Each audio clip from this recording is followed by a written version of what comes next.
If I could talk to the animals, just imagine it, chatting with a chimp and chimpanzee. Imagine talking to a tiger, chatting with a cheetah. What a neat achievement it would be. If we could talk to the animals, learn all their languages, maybe take an animal degree. I'd study elephant and eagle, buffalo and beagle, alligator, guinea pig and flea. Hello and welcome to Pet Watch, a monthly program about the services of our Williamson County Animal Control and Adoption Center. I'm Debbie Sims. I'll be your host today, and my special guest for the program is the new director of Williamson County Animal Control, Laura Chavarria. Welcome, Laura. Thank you. We're glad to have you in Williamson County. Laura's been on the job about 1 month? Almost exactly, yesterday. A month? Yes. Okay. Well, we're glad to have a new face to introduce to our audience. As you've already found out, Williamson County people love pets. They do. They love to rescue pets, and they have a heart for finding animals homes like we do. Yeah. So that's great that we have such great community involvement. Tell us a little bit about your background. I know you came to Williamson County recently from Lee County, Florida. Yes. Now, what cities would that in? Fort Myers, it's about a half an hour north of Naples, so it's a very large county. But I worked there at Lee County. I was the office manager for a couple years. Before that, I was actually an animal control officer. So I have a lot of shelter experience. I really enjoy it, but up here, everyone's been so welcoming. I mean, I did a radio program a couple weeks back, and that same day, people came in and shook my hand, and just very, very welcoming community. I'm very excited to be here. But yeah, I do have some experience in shelter environment, so. Is that the Lee County, the public shelter there for the county? Yes. Similar to ours, but on a much larger scale? Yeah, Like how many animals a year with Lee County? We took in around 10,000 Okay. animals annually, but we weren't open admission. So we were a stray facility only. Okay. The Humane Society in the county took in the owner surrender, so we kind of divided and conquered, which seemed Right, to be and here we successful. accept owner surrenders, Correct. which makes a difference. Now, in Lee County, you were actually in the field some as an animal control officer. Yes. So I'm sure in Florida you have some exotic animals that you might come across that you might not find in Middle Tennessee. Yes. It might make for some good stories. We don't have time for all of them today, but Yes, have you encountered an alligator along the way? Alligators, boa constrictors. Wow. I'm lucky enough that that county was domestic animal services only. Okay. So if we came across those, we would call Florida Fish and Wildlife. So I would have little contact with them. So hopefully I don't see any boa constrictors here. I'm hoping. Really? Yeah. You never know. Yeah. Now, in addition to being in the field and learning about what it's like to pick up a stray animal, then you came inside that shelter and worked in managing basically the paperwork and the computer work, which Yes. is extensive Yes. when we have microchipping and identifying animals and trying to reunite them. Yes. So then you manage the office part of that. Yeah, it was definitely different than being in the field. Field, you educate the public and enforce the ordinances, so you're out in the community, and that was great. But I became pregnant, so I got the desk job, and it was definitely different. I wasn't out in the field. I was, restricted to the shelter, but I managed a staff of 12. And I also went through the adoption process, and I would basically approve or deny applications and review them. So it was definitely different from being out in the field and being in hot Florida weather. So definitely different. But that's a good look at what goes on every day. And now that you're managing all those aspects here in Williamson Yes. County, at least you know how they operate because you've been in those before. Yes. And you attended Ohio State I did. University. Did you grow up in Ohio? I did. I grew up in the Lima area of Ohio, which is northwest. I graduated high school in 2004, and then I went to Ohio State University in Columbus, and I graduated there in 2008, where I specialized in biology and animal sciences. So. Wow. Okay. Yeah, I definitely. Now, did you have aspirations at any point in your life to be a veterinarian? Yes. Because it sounds animal sciences sounds like a veterinary Yes. major. my mom always said growing up I wanted to be a ballerina and a veterinarian. But At the same time. At the same time, of course. which is very realistic. You can do So that. did you have the dog with the tutu on it? Yes, Yeah. yes, I do. I've dressed my dog up. Okay. But I wanted to be a veterinarian, and then obviously when you go to college, things become more realistic. And going further and taking 8 more years of school, I Right. couldn't do it. And seeing the medical aspect of it, I had an interest in it, but I started volunteering at the local shelter, and I just fell in love with the shelter. I saw that there was a need for people my age to get involved. So I started volunteering, and that's when I kind of changed my career path from the medical aspect to it to the shelter environment. So Was that when you were in college? Yes. Yeah. Okay. Around 2005, I started So volunteering. around Ohio State, you were spending a little bit of time in your college years Yes. working in the shelter. Yeah, I photographed stray animals. I would walk them, clean them, bathe them, do all the grimy work, and it makes you appreciate now what the volunteers do. I mean, they are the reason why we succeed. It's because they actually do all of the work that we need to have done. So. Right. Now, what has your first impression been of, let's start with the volunteers. I know it's been a positive one. Yes, it has. Because we have a great volunteer program, and we have so many citizens that we do give us time, talents, and donations of many things that we need. Yes, what have been. Has your impression been? They have really welcomed me with open arms. A lot of the first people that I met came into my office and said, I'm a volunteer, I've been here for 6 years, I love it. I mean, they're all so very passionate, and like you mentioned, they donate, they give of their time. We have volunteers that, do every Saturday offsite events, which Saturdays are very important to everybody. It's their off time, and they donate, their blood, sweat, and tears. We couldn't function without them. So I really see a strong basis here, and actually, in June, we had the highest numbers of volunteers volunteering at the shelter. So hopefully that, increases as time goes on, because it's very amazing what they do there. How many hours were given in the month of June? Do you remember? I think 160. I don't know. Okay. Don't quote me on that. Okay. Yeah, I'm not sure. Yeah, I think it was. Or was it more than that? What I read, I think it was 160 different volunteers had come in and given over 1,000 something yeah, hours. You're correct. Yeah. If people are interested in becoming volunteers, I've been amazed at all the different jobs they can do. We tend to think, well, yes. I'm not a dog walker, I like cats more than I like dogs, or I know more about cats, and I really don't want to be a dog walker. Well, it's a whole lot more than dog walking, is it not? Yes, we have anything that would fit what you are interested in. We have, like I mentioned, off-site events, so if you're a people person and you want to get out there and educate the community, we could use those talents. If you'd rather, bathe animals and just get them clean, we could use that. Social media, if you like doing pet finder, things like that, we can utilize that. If you want to file documentation, we can always use that. We can use your talents. You don't always have to do the physical things. We want to make it work for you as well as the shelter. Right, and recently some of our volunteers who've been there the longest and had a special interest in it have taken on the caninality testing, which is the program where we sort of analyze a dog's personality, is it not? Correct, yeah. It started with the ASPCA. Basically, it's making sure that the animal matches up with the adopter, whether they're energetic, couch potatoes, making sure we know where that animal fits to make sure that it's a good fit for the adopter. So the volunteers have taken that on, which is above and beyond, their normal duties. So we definitely have a need for that if people are interested in taking that on. Sure, and I know that when people come in and say, I'm interested in adopting a dog, for instance, we're doing caninality, and I think we'll in the future maybe even do the cats, but right now we're just doing the dogs. Is the first person they see often is a volunteer, and we're going to begin asking our members of the public who come in to actually fill out a form. Yes. And so we can know what their personality is. Exactly. And then try to match them with the dog, and when you go in the kennels to look at the dogs, you'll be able to see. Yes. So that way, if you, like myself, I am a huge homebody.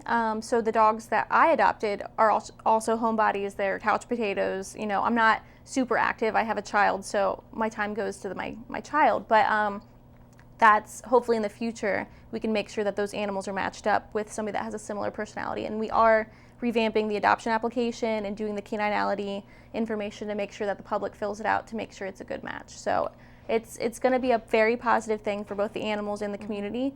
We're also going to put up some signage in the lobby to make sure that we're educating everybody on the caninality, just to inform them and let them know what's going on. That's good, because if you tend to be a homebody, you don't want a dog that requires a daily trip to the dog park with constant running in order to match his personality. Right. So that's so important. Another thing, you mentioned bathing dogs, and I wanted to share with the public our little dog named Triton that came in recently. And Triton was a stray, I believe, and he was a mess. He had not been groomed. He had dreadlocks. He looked like he had dreadlocks. the breed was sort of undeterminable at the time, and people were guessing part Lhasa Apso. I don't know. So some volunteers and one of our staff got together and cleaned him up, trimmed out all the matted hair, and he is the most precious dog. He had the most beautiful patterning on his fur. Brindle, like striped. Right, brindle, and then the groomer left a little bob of long hair on his tail. So he was quite the hit at our last adoption event. I know a lot of people were like, what kind of dog is that? He looks so different. And he was. I mean, it was like a 360 from when he came in. He looked different, and his personality was different because he was very uncomfortable with the mats. So once he was groomed, it was like a different dog. Right, and I don't think people realize that the love and care that even a stray gets when it comes into our shelter is many times the matted hair and things like that, and the lack of care for the animal is actually painful to them. Yes. Yeah, and we can actually give them some physical relief and treat the wounds underneath by helping shave them and groom them. And we do have a huge bathing a dog, to a lot of our viewers, may mean a horrendous event in the tub of their home, or a hose outside, or a dip in the lake. But we have an actual dog bathing sink area. It's large, and actually has a ramp where they can go up, and I like it because I've seen our volunteers take them in. It's near where I sit. Right, it's right across I from your can office. see a dog going in there, not too sure where they're going, but then I hear all this water running and all this sweet talking, and then out comes I hear a hair dryer, and out comes a new dog. All fluffy with bows. Yeah. Yeah. Yeah, I don't think we go that far, but we do take great care with them, and our volunteers are important for that. How many animals do you have at your house? I think people would be interested. I started out, when I came out of college, I had one dog. Love of my life. I still have him. He is one of the reasons why I got into the shelter environment. He was a stray. He was abused. He had a broken leg. Being in this career for 6 years, I now have 4 dogs and a cat. And my cat runs my house. He is the boss. He beats up on my animals. He is hilarious. But they are my babies. Before I had my child, they are my everything. And it's funny because my husband's like, no more animals. We foster, and they just tend not to go back. We tend to keep them. So he said no more fostering, but we fostered recently. Well, people call that a foster failure. Yes. Yeah, and we have a lot of those. That's another thing that the public can help us with. Oh my gosh, yes. Is we need foster animal That's probably families. I mean, the biggest thing that we need in addition to the volunteering, because we are so limited on space that sometimes we just need an animal to go out to to their foster home for a week, 2 weeks, a month. So if someone's willing to provide a house for them to stay at, that would help us out immensely. Yeah, and sometimes we have animals that need a heartworm treatment, and they need to be in a quieter home setting during the treatment. And we have often kittens or cats that have upper respiratory infections, and we like to get them out of the building. And recently we had a number of volunteers respond to a plea, come and get our kittens. And it's so wonderful when they bring them back after the allotted time and they've taken their medication, and then they can re-enter our adoption environment. That and being in foster, we learn more about their personality. So the foster parents can be like, this cat is, extremely lazy. He's a sweetheart. Or this cat loves to be, active. It just depends. But the foster can give us more information. So that's huge. And fosters can choose what they want to foster, whether it's kittens, puppies, an elderly dog that's special needs. They can we can tailor it to what they want to foster. So that's nice. That is. And another thing that I think we do very well is work with other local and national rescue groups, and we'll get into that a little bit more. We're going to take a quick break, and we'll come back and talk about some of Laura's ideas and goals for the Williamson County Animal Control and Adoption Center. I am for the child who's had 7 addresses in a single year because she's in foster care, because her father abused her, and her mother couldn't believe her. She is the child I am for. I am a CASA volunteer. I am you.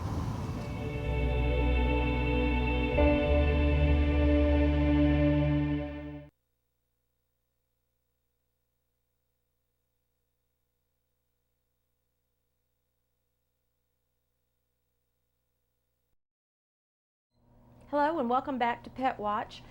Laura Chavarria is here. She's the new director of Williamson County Animal Control and Adoption Center. And we talked to her in the first segment about where she came from and how she got interested in animal shelter management. And in this segment, I'd like to talk to Laura about some of her ideas. She comes to us with lots of great new ideas for improving the shelter and many of its programs.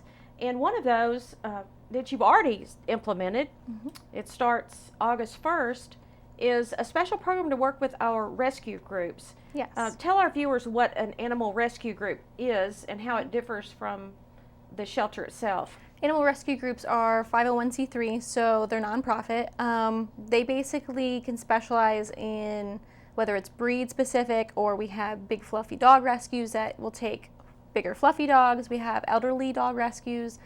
We have cat rescues that take sick or injured animals. So rescues basically can pick and choose what they take in comparison to us, where we don't have an option, and they're nonprofit. And some of them are breed specific. Maybe people have heard of, there's a Dachshund rescue, Yes. Weimaraner, a Greyhound, Rottweiler, Golden Retriever. I've heard of many. There are puppy places that specialize in placing Yes. tiny puppies. Now, in the past, if a rescue group wanted to take one of our animals, which we're so grateful for, because placing the number of animals that we receive is difficult. In fact, let's mention that in the last 30 days before the taping of this program, we took in 450 animals. Yes. I think most Williamson County residents would be amazed. The majority of those may have been owner surrender. Yes. I believe they were, and there's a huge problem with cat population in this county. So what we're dealing with in 30 days, 450 animals, is just an example Yes. of the seasonal issues that we have and the constant flow Yeah. of animals. That is a high from the same time period last year, is it not? Yes, last year I believe I pulled the numbers and it was around 325. So we are Okay. definitely higher this year. I'm hoping it is just seasonal and it's not something that's going to be consistent throughout the months. Well, all of our efforts go to reducing that number. Yes. Everything we do in finding an animal a new home, having a rescue group take it and find it a new home. In the past, those rescue groups have had to pay the adoption fees like the public when Correct. they came in. Now, this new trial program you're offering is what for a rescue group? For the next 90 days, the rescue group can pull an animal from the adoption floor at no cost. And this is a fully vetted animal. So it has a microchip, a rabies vaccine, it's been seen by a veterinarian, it's been spayed and neutered. They're helping us out by freeing up space and homing an animal that would take us a while to home. And it's benefiting them because they're getting a fully vetted animal at no cost to them. So we're going to try it out for 90 days to see if it solidifies our relationships with rescues and if it benefits the shelter as well as the rescues to reach their mission. So if any of our viewers participate in a 501c3 rescue group, Yes. we would love to hear from them. We have been making contact and we will be sending mailings. In fact, we recently compiled a list, and I believe there are like 30 to 40 different groups that we've identified that we would like to extend this offer to. And if it works, hopefully it could continue in Yes. the future. But for right now, it starts August 1 and goes through the end of October. Correct. A 3-month period. So I would encourage people to spread the word if they're involved in a rescue group of any Yes. kind. That They can contact me. Right. I'll be more than happy to take the phone calls and answer any questions that they have. But we definitely want to try to get those animals out into their forever homes. and you'll be working with them individually. Yes. Okay. In selecting the animal, and you'll be approving the adoption. Yes. Okay. I think that'll help them a lot. They are so kind-hearted and give so much are. time that we almost hate to charge them an adoption fee because they're going to have to spend time and effort to place that Right. animal themselves. Right. So this is a great program, and if the response is good, so you 501c groups Yeah. get together and come on over Yes. there and take advantage of this, so we can show that it has helped the Right. animal population. Now, the shelter recently implemented a small raise in the fees for public adoptions. Yes. Tell us about those. The fees have been raised because the local shelters around us have higher fees. So we are trying to increase them. They're still lower than the other fees that are from the shelters around us. And we also have monthly promotions that also reduce those adoption fees. So it's something that's comparable to other shelters, but still lower, and you are getting a fully vetted animal, so there is a lot of money and time put into that animal, so you are still getting them at a lower fee. And the current cat fee, the new cat adoption fee, is $50? Yes. Okay. And the new dog adoption fee is $85. Yes. Now, I know that in this county that people may think, well, why did they increase the fees? And you just explained. In addition to housing the animal and staffing the facility, all these animals, when you say fully vetted, they've had all the tests and shots that any animal would have that you go to adopt. The right? microchip alone is, I think if you go to a vet, $25. So Okay. if you're adopting a dog, that's $85. I mean, right there, most of that goes to the microchip, spaying and neutering, like you said, housing, feeding the animal. I think the average time that the animals spend at the shelter, I just pulled a number, is 75 days. So we're spending 75 days housing that animal, so you're definitely getting a deal. And we're performing this spay-neuter surgery with an on-site veterinarian, and there's no way possible you could go to a private vet and get that done for And you mentioned $85. You mentioned grooming earlier, so some animals are groomed, so that's included in the adoption fee. So it is still extremely low compared to other shelters. And like I mentioned, we do monthly promos. This monthly promo is, you mentioned that we have an influx of cats. Right. So the adoption fee, which includes everything you mentioned, spaying and neutering, is $5 for adult cats. So we will continue doing monthly promos. Next month, I believe we're going to do $30 off the adoption fee for any animal that's been there for more than 30 days. So, Okay. So that would be an August promotion yes, for our viewers. Summer of Love. Okay, Yep. Summer of Love. In August, you get $30 off any animal that's been there for 30 days or more. Yes. And like you said, that could be a large number of animals. We have kittens that have been there for 40 days. I mean, it doesn't necessarily mean it's an older dog. It could be Right. kittens, puppies. I mean, Right, it's the entire thing. right. And, you know, we have such a large variety of animals, of dogs and cats, ages, sizes, personalities, that it's amazing to me that there's so many choices. If you want a laid back, if you have a heart for taking care of a senior dog, we've got them. We've got a 10-year-old Jack Russell mix named Cooper.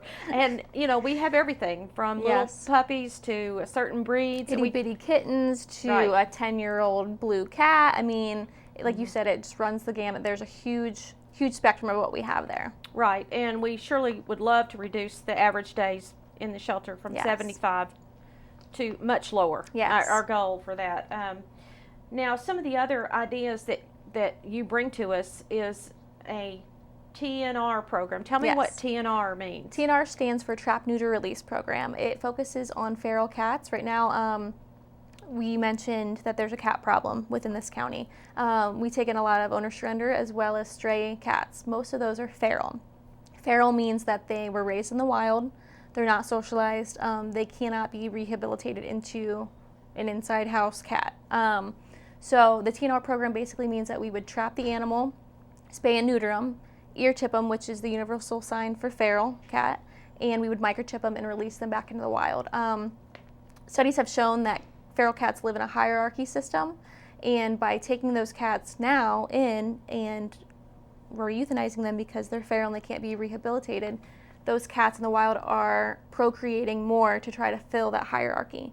If we do the TNR process where we trap them, neuter them, and release them back, they're not procreating to try to fill that hierarchy because that cat's being returned.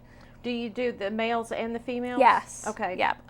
Our main goal is to try to get the pregnant feral cats first, but obviously you can't help who you trap. So we would take in male cats and female cats, but there's things to get solidified before we start that program. Obviously, we'll need more funding for vaccines because we're going to be doing microchipping, and we'll also need veterinary help to do all the spaying and neutering. So there's going to be some things that we need to put into place before we get the program started. And I'm glad you explained what feral cat is because many people may not know. But people that have large properties and barns especially, they know what a feral cat is. Yes. It is not the sweet barn cat that comes up and drinks milk on the back They're the stoop. ones that It's avoid the ones you. that avoid you, that are underneath, living under, and they're doing nothing positive maybe but catch a few mice. Right. But if you don't spay and neuter 2 unneutered cats, in 7 years produced like 720,000 Correct. offspring. Correct. So it's kind of a no-brainer once somebody explains to you the feral cats are not hurting anybody. Well, they are. They're hurting themselves, and they're we have Procreating. people bring 19 kittens into our shelter and hand them to us, and that could be easily avoided. Yes. So hopefully we'll get a trap neuter release program. I'm really hoping, and like you mentioned, they're good at catching mice. They thrive in the wild, so I think euthanizing them really isn't the solution. I think we need to have a program to assist returning them into the wild and having them live out their happy, healthy lives. It'll just take the commitment of the public to make Correct. that happen. Yes. As most things. Now, one of your other goals is to for some additional shelter space. Yes. Okay. What are you looking at there? We are looking at another building, possibly in the next 2 years. We are hoping to get, Columbia State is moving, and we're hoping, crossing our fingers, to move into that building. Like I said, there's nothing solidified, but we're hoping, because we just have no space. Like you mentioned, we took in 450 animals last month. We need a place to house them, and right now we're putting them in places where, in offices that weren't designed to house animals. So we definitely need the space. We'll need fundraising efforts for that. So in the next 2 years, that's something that I would love to. That's a long-term, a short-term plan, yeah, long-term 2 plan. years 2 fly years, by. Yeah, that flies by quickly. Yeah. Now, the Red Cross recently gave some grant money Yes. that's going to come and benefit our shelter with some disaster housing in case we have a massive flood Yes. or anything like that Hopefully happen not. in the community. The Red Cross is aware that pets need special care too, and when people are displaced, they often can't take their pets with Correct. them. So we're looking at a Red Cross plan and working with them. Yes. They Okay. donated a couple $1,000s to help build kennels in the back of our facility to help house animals, like you said, when people get displaced during a flood, during a tornado, to be able to house those animals temporarily until their owners can find, a place to live. Right. So they've definitely helped us out. We actually are starting to put the concrete down and get the kennels in. So hopefully they'll be in place within the next 30 days. Wonderful. Yeah. These are such great ideas. We're so happy Yes. that you're with us in Thank Williamson you. County now. And I want to thank you for being with us today. Thank If you, anybody Debbie. has a question for Laura, her door is always open. Absolutely. Just stop by the shelter. In the works, we have some fall rabies clinics coming up. You'll be hearing more about those. They occur on Saturdays in September out in the community. And we are planning an open house in October for our local veterinarians so that they can come and get more familiar with what the shelter does and how they can interact positively with us and even help us out. We often have a need for extra veterinary care on the premises, and we have a beautiful surgery suite and a great hospital area for our animals. If you're interested in volunteering, you can go to www.adoptwcac.org. That's on the Williamson County government website. Under animal control, go to volunteers and sign up for the next volunteer orientation. It's a brief meeting of about half an hour, and then you come back and schedule a time to work with a seasoned volunteer and learn what you can do to help out the shelter. If you want to adopt a pet, we are located at 106 Claude Yates Drive, just north of Franklin High School, behind the Columbia State campus building. We're open for intake Monday through Friday from 8 a.m. to 6 p.m. and adoptions Monday through Friday from 10 a.m. to 6 p.m. and on Saturdays from 11 to 3. Saturdays are a big day, and we are upping our staff on Saturdays to make your experience even better than it has been in the past. And don't forget to ask about our free spay-neuter program. For anyone in Williamson County whose annual income is $55,000 or under, there is a free spay-neuter program available for your pets that you already have at home. These are not for pets that you have to adopt. They're for the pets you already have. A lot of people ask me that question, and they can't believe that the service is available, but I promise it is, and we'd love for you to take advantage of it. We're also on Facebook under Williamson County Animal Shelter. That's a great way to find out the next upcoming event, to find out great adoption stories, really cool pictures of some of our dogs riding in convertibles. You just never know what you'll see on Facebook, but it's a great way for you to stay involved. And so I encourage you to come by the shelter and see us or call us at 790-5590. And I thank you for watching, and I hope to see you next month on Pet Watch. If I could talk to the animals, just imagine it, chatting with a chimp and chimpanzee. Imagine talking to a tiger, chatting with a cheetah. What a neat achievement it would be if we could talk to the animals, learn all their languages, maybe take an animal degree. I'd study elephant and eagle, buffalo and beagle.